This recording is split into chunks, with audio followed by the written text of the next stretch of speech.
Hola, sean bienvenidos al podcast Hades habla de filosofía. En esta ocasión hablaremos del movimiento de la tragedia y su gran influencia en base al mito de Prometeo.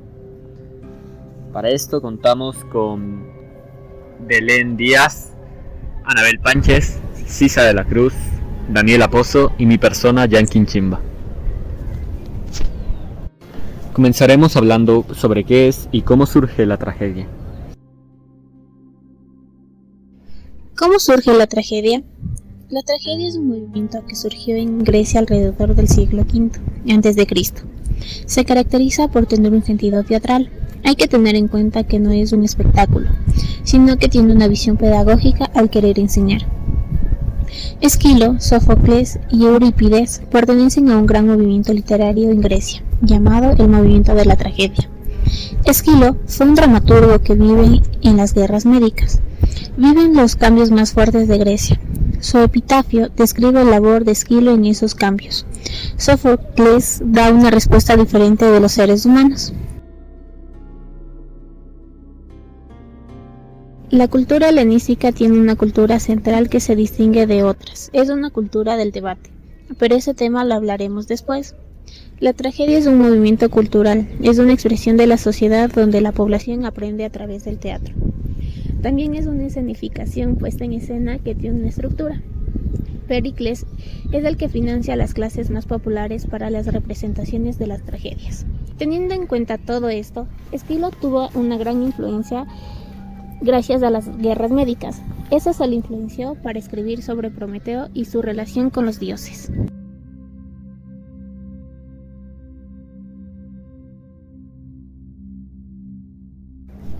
Antes de ingresar al tema de la cultura del debate en Grecia, debemos conocer dos conceptos fundamentales para entender el paso al uso libre de la palabra en el mundo griego: la isogoría y la isogonía. Las polis griegas se fundamentan en la isogoría e isonomía, al punto de que no existe Estado sin esos fundamentos.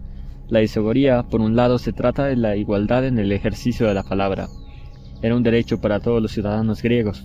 Es por esta democratización que surgen mecanismos de educación de la palabra, pues era tan importante que si se quería ser ciudadano se debía hablar.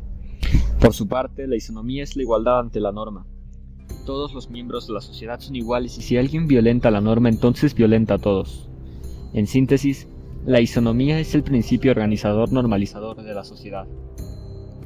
Después de lo expuesto, podemos encontrar similitudes entre la sociedad griega y la contemporánea, que sirven como una muestra más de que nuestra herencia cultural es griega. Por su parte, la democratización de la palabra es un concepto que se ha renovado en la actualidad. Comunicarse es esencial en la sociedad porque somos seres sociales. Es por ello que la libertad de expresión es un derecho fundamental de la existencia humana. La isonomía, el otro gran concepto expuesto en la sociedad griega, también sigue vigente. Idealmente, todos somos iguales ante la ley. Es cierto, hay que ser ávaros con la ilusión de la igualdad, pero es la base legal la que mencionamos en este punto. Y siendo así, la isonomía sigue siendo el principio organizador y normalizador de la sociedad.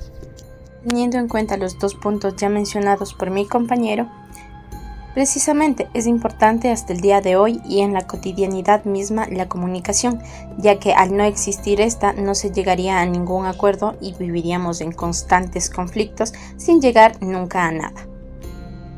Ahora bien, tratemos la tragedia como teatro. La tragedia es del teatro griego, escenificación, puesta en escena de obras que se sometían al discurso, ya que en estas épocas en Grecia el debate colectivo público y la palabra eran más democráticas. La tragedia como movimiento cultural es una expresión de la sociedad donde la población aprende a través del teatro. La tragedia no solo es una representación teatral, sino que es una visión pedagógica al querer enseñar. La tragedia es una forma literal, teatral o dramática de lenguaje solemne cuyos personajes protagónicos eran ilustres y se veían enfrentados de manera misteriosa, invencible e inevitable a causas de error fatal, o que no se podían simplemente esquivar. La tragedia permite la enseñanza pública. La tragedia es una expresión donde la población aprende a través del teatro. Con esto quiere decir que la tragedia no es un espectáculo, sino que tiene una visión pedagógica al querer enseñar. No es como hoy en día que solamente se la ve con fines de entretenimiento y de volver famoso a alguien, sino que tenía esa visión de querer enseñar lo que ha sucedido durante el transcurso de toda su historia. Estoy de acuerdo contigo, Sisa, ya que hoy en día la tragedia es vista solo como teatro y espectáculo, e incluso las personas piensan que la tragedia es una forma negativa de expresión, pero no es así, ya que la tragedia era considerada un movimiento, se podría decir, literario fundamental en la sociedad griega para poder comprender el mundo. Ahora vamos a hablar sobre el ejercicio de la palabra. Esto lo podían usar todos los ciudadanos griegos, por ello se crearon mecanismos de educación como la tragedia. Aquí podemos mencionar que la libertad de expresión existía desde aquella época, pues la libertad tenía dos aspectos, la libertad política y la libertad individual, donde la libertad de expresión era un aspecto muy importante de la libertad individual. La palabra griega para denominar la libertad de expresión es parresia, y la traducción es hablar con libertad. La parresia era muy importante para los antiguos atenienses. Ya sea en los tribunales o en las ágoras, los atenienses tenían la libertad de decir casi cualquier cosa. Pues bien, con la tragedia y los dos usos de las palabras ya antes mencionadas, la palabra empieza a ser más democrática y circula más en el mundo griego, donde el debate público empieza a construir el pensamiento de este. Se puede decir que la tragedia se implementaba en la escuela creada por Platón, conocida como la Academia, la cual fue un centro en donde se desarrolló casi todo el trabajo en matemáticas, pero también otras disciplinas como la medicina, la retórica y la astronomía de aquella época. También existió otra escuela conocida como el Liceo, fundada por Aristóteles, la cual también fue conocida como la escuela peripatética. Considero que estas dos escuelas se centraron más en las ciencias. Sin embargo, existió un pequeño rasgo en hablar sobre la tragedia que sigue hasta la actualidad, pero con un cambio distinto. A partir de lo que mencionas, también pienso lo mismo, pues estas escuelas, al tener un sentido pedagógico, podría ser que influenció en cierta parte a la tragedia, y con su enseñanza se puede decir que dieron un punto de partida a la libertad de expresión, pues los temas de estudio permitieron que las personas tengan una preparación para enfrentar los distintos aspectos de la sociedad. En sí considero que el ejercicio de la palabra y estas escuelas se relacionan mucho para el avance de la comunidad. Con relación a esto se puede hablar sobre los representantes de la tragedia. Como ya se ha venido mencionando, la tragedia es un movimiento que surgió en Grecia alrededor del siglo V a.C., donde su principal característica es que tiene un sentido tanto teatral como pedagógico. Allí radica la importancia de este movimiento, pues ese sentido pedagógico es el que permitió que la tragedia se expanda durante las siguientes generaciones hasta la actualidad. Esta expansión puede ser gracias a los representantes del canon de la tragedia, los cuales fueron Esquilo, Sófocles y Eurípides. Estos tres autores son muy importantes, pero Esquilo ha dejado como legado un trabajo extraordinario.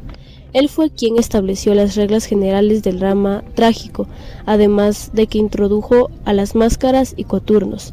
También este representante permitió que la tragedia pueda ser una trilogía, en donde con este avance se permitió incluir a más personajes a las historias y así formar el conflicto que resultaría como una tragedia.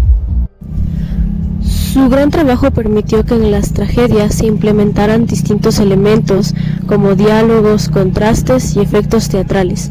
Por otro lado se encuentra Sófocles, quien ganó popularidad por introducir un tercer autor, complicando así más a los tramas. Logró que los personajes sean más humanos, logrando que las personas se identifiquen con las mismas, una gran estrategia para llamar atención hacia este movimiento. El principal logro de Sófocles fue implementar los dramas independientes y de igual forma la creación del monólogo, el cual dio la libertad a cada actor de demostrar su capacidad y su forma de pensar. Además, también tenemos a Eurípides, el cual se distinguió por dar más atención a las emociones de los personajes y así analizar y seguir el curso de las mismas durante la trama de la historia. Eurípides prefiere el realismo, en donde intenta trazar una cualidad psicológica en los personajes, donde los mismos son más problemáticos, ayudan hacia el trama de la tragedia. Es importante señalar que en la tragedia de esos tiempos los personajes eran héroes y dioses, con características muy superiores a las humanas. Con esto considero que la tragedia podría ser una forma de expresar la historia de la humanidad a través de elementos ficticios, tal y como lo hacían Esquilo y Sófocles. Esta manera ficticia de contar las cosas resulta un aspecto interesante, pues indica la educación que las personas de la Grecia clásica recibieron, es decir, una educación basada en lo ficticio, lo cual en la actualidad no es ya tan aceptable para comprender la realidad. Pienso que la tragedia, al ser un movimiento literario, indica la importancia de la literatura en aquellas épocas, indica cómo las personas dependían de ella, pues es así, la tragedia como movimiento literario permitía a las personas subsistir mediante la comprensión de su entorno, es decir, se puede decir que la tragedia era fundamental para la existencia. A pesar de esto, quién sabe si las historias que se trataban de contar a través de la tragedia era una estrategia de imponer ideologías sociales, de imponer una forma de pensar exclusiva y homogénea. Esto no se lo puede saber con certeza, pero también puede ser una posibilidad. Aún así, todo el alcance que logró la tragedia y todo el convencimiento que llegó en la sociedad es realmente impresionante. Considero que esta certeza y convencimiento por la tragedia se debe a que en aquel siglo todo iba en torno a la mitología. Por ello no es extraño que las personas acepten historias con elementos ficticios, pues su adaptación a esa cultura les permitió tener un gran interés por aquellas historias. Relacionándolo un poco con la actualidad, la tragedia sigue vigente, especialmente a la hora de educar, pues muchas instituciones educativas se enfocan en transmitir distintas historias con varios géneros. Uno de ellos es la tragedia. Esto se lo hace para abrir la creatividad e imaginación en los niños. Incluso puedo afirmar que durante mis estudios en el colegio, en lengua y literatura, todavía implementaban esta forma de enseñanza. Un ejemplo fue cuando vi la película Helena de Troya, historia que presenta un trágico final. Pero con respecto a la comprensión del mundo, ahora la tragedia ya no es tan acertada. Sin embargo, esta dio punto de partida para comprender el mundo que nos rodea. Pero actualmente, debido a los avances de las distintas ciencias, la tragedia ha ido perdiendo credibilidad y confianza por su misma característica de presentar elementos ficticios, que ahora ya no se los implementa tanto para la comprensión del mundo como se lo hace con la verificación y observación. Con respecto a las historias, la tragedia también ha ido evolucionando, pues ahora los personajes son más humanos, tal como lo introdujo Sófocles, pero aún así las historias siguen teniendo un cierto nivel de fantasioso, pero esto es aceptado en la sociedad por temas de entretenimiento y preferencias. Actualmente hay las novelas de distinta temática, las películas, los cómics, etc. Después de todo esto, yo puedo rescatar que el principal avance en la actualidad de la tragedia es que ahora las historias se presentan de forma gráfica, lo que llama más la atención de las personas, ya que antes las historias de la tragedia se transmitían de forma escrita. Aún así es impresionante cómo a través de esa forma incompleta de transmisión, la tragedia logró llegar a todos los lugares del mundo.